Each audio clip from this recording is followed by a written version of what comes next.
আসসালামু আলাইকুম। নিয়মিত বাংলা সংবাদ আপনাদের স্বাগতম। শুরুতে থাকছে শিরোনাম, এরপর বিস্তারিত।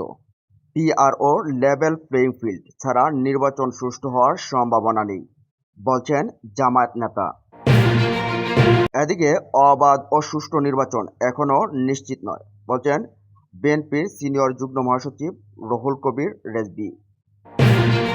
আরও থাকছে নির্বাচনকে নিয়ে অনেক ষড়যন্ত্র হচ্ছে, বলছেন বিএনপি নেতা শহীদুদ্দিন চৌধুরী এনি। এবং সবশেষ জানিয়ে দেব, ডক্টর সরোয়ার ও আসিফ মাহতাবকে হত্যার হুমকির ঘটনায় হেফাজতের উদ্বেগ। এতক্ষণ শুনছেন সংবাদ শিরোনাম, এবার জানুন পুরো বিস্তারিত। পিআরও লেভেল প্লেইং ফিল্ড ছাড়া নির্বাচন সুষ্ঠু হওয়ার সম্ভাবনা নেই।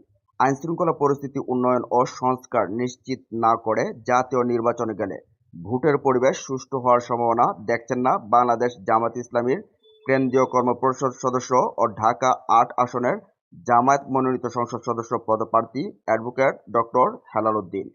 বুধবার ২০ আগস্ট ঢাকা মহানগর দক্ষিণের ঢাকা ৮ আসন অর্থাৎ পল্টন, মতিঝিল, রমনা, শাহবাগ, শাহজাহানপুর অঞ্চলের নির্বাচন পরিচালনা উপকমিটির সদস্যদের নিয়ে আয়োজিত কর্মশালায় তিনি এসব কথা বলেন।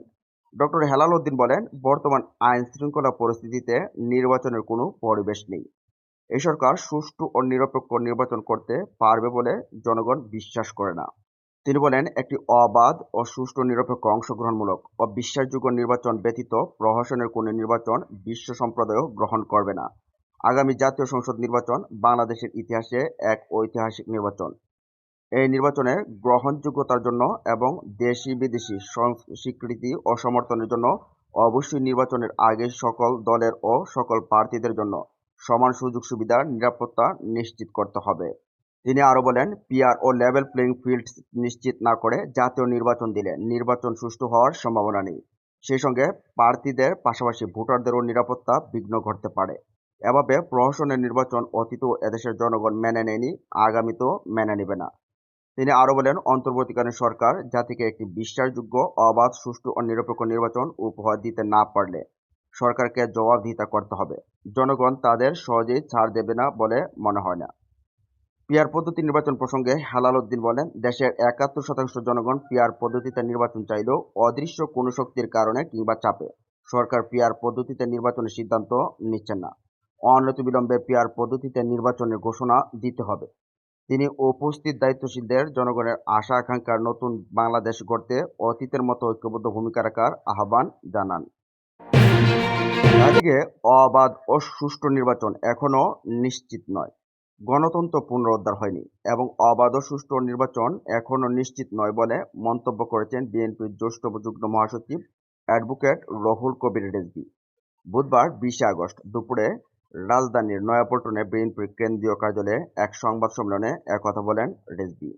রুহুল কবির রেজভী বলেন, আমাদের এখনও কাজ শেষ হয়ে যায়নি, গণতন্ত্র এখনও পুনরুদ্ধার হয়নি। আমাদের সেই গণতন্ত্রকে পুনরুদ্ধারের জন্য আমাদেরকে হয়তো আরও বিপদসংকুল পথ অতিক্রম করতে হবে। এ কারণে আমাদের দলের সব পর্যায়ে নেতাকর্মী ও জাতীয়তাবাদী শক্তি প্রস্তুত। আমাদের অবাধ সুষ্ঠু নির্বাচন এখনও নিশ্চিত হয়নি।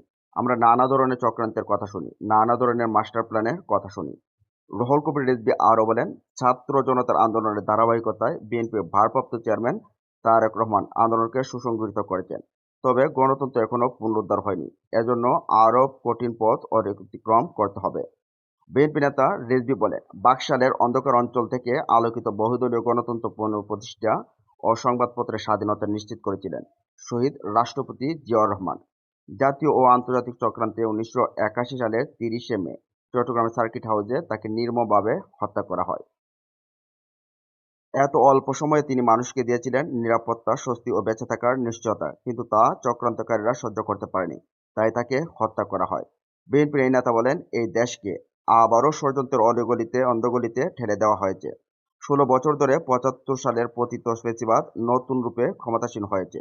দেশ শাসন করেছে দুঃশাসন ও গুপ্ত হত্যা, বিরোধী রাজনীতিকে ধ্বংসের চেষ্টা, সংবাদপত্রকে পদদলিত করা আর ভিন্ন মতের রাজনীতিকে দমন করার মাধ্যমে। সাম্রাজ্যবাদী শক্তি ও আধিপত্যবাদী শকুনিরা এদেশের মানচিত্রকে খুবলে খাওয়ার চেষ্টা করেছে বলেও অভিযোগ করেন রুহুল কবির রিজভী। এদিকে নির্বাচন নিয়ে অনেক ষড়যন্ত্র হচ্ছে। নির্বাচন নিয়ে অনেক ষড়যন্ত্র হচ্ছে। আমরা যদি ঐক্যটাকে আরো বেশি সুদূর করি তাহলে কোনো ষড়যন্ত্র আমাদের ঘায়েল করতে পারবে না। বুধবার বিকালে আমরা বিএনপি পরিবার আয়োজিত উত্তরা ১০ নম্বর সেক্টরের মাইলস্টোন আহত নিহত পরিবারের খোঁজ খবর নিতে এসে সাংবাদিকদের ব্রিফিংকালে তিনি এসব কথা বলেন।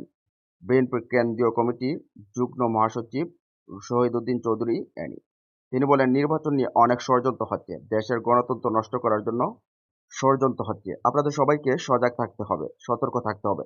আমাদের টার্গেটে পৌঁছতে হলেও ঐক্যবদ্ধ দের করতে হবে। এ সময় দলীয় নেতাকর্মীদের সঙ্গে নিয়ে মাইলস্টোন বিমান বিধ্বস্ত ঘটনায় আহত শিক্ষার্থী তাসরুবা মাহাবিন, জান্নাত ইউসা, শিক্ষক আশরাফুল ইসলাম ও সুমাইয়া রহমান লারিনের পরিবারের খোঁজখবর নেন এবং বিএনপির ভারপ্রাপ্ত চেয়ারম্যান তারেক রহমানের পক্ষ থেকে আর্থিক সহায়তা তুলে দেন তিনি। ব্রিফিংয়ে বিমান দুর্ঘটনায় ক্ষতিগ্রস্ত পরিবারগুলোর প্রতি সরকারের ভূমিকা যৎসামান্য উল্লেখ করে অ্যানি বলেন, তদন্ত কমিটি গঠন হয়েছে, প্রায় ১ মাস হয়ে গেছে, এর রেজাল্ট আসবে না কেন? আর্থিক সহায়তা এমনভাবে দিতে হবে যেন এই পরিবারগুলো কোথাও হাত পাততে না হয়। বক্তব্যে জুলাই আন্দোলনে উত্তরার ছাত্র জনতার অবদান স্বীকার করে এনি চৌধুরী বলেন, সে সময় সরাসরি শেখ হাসিনার নির্দেশে উত্তরা এলাকা মৃত্যুকূপে পরিণত হয়েছিল। ভয়াবহ মৃত্যুনগরীতে পরিণত হয়েছিল ওই এলাকা। আমরা জনগণকে আশ্বস্ত করতে চাই, বিএনপি শুধু মিটিং মিছিলের মধ্যে সীমাবদ্ধ নয়, আমরা দেশ গড়ার কাজে নেমেছি। আগামী দিনে আমরা দেশের জন্য লড়াই করব ইনশাল্লাহ।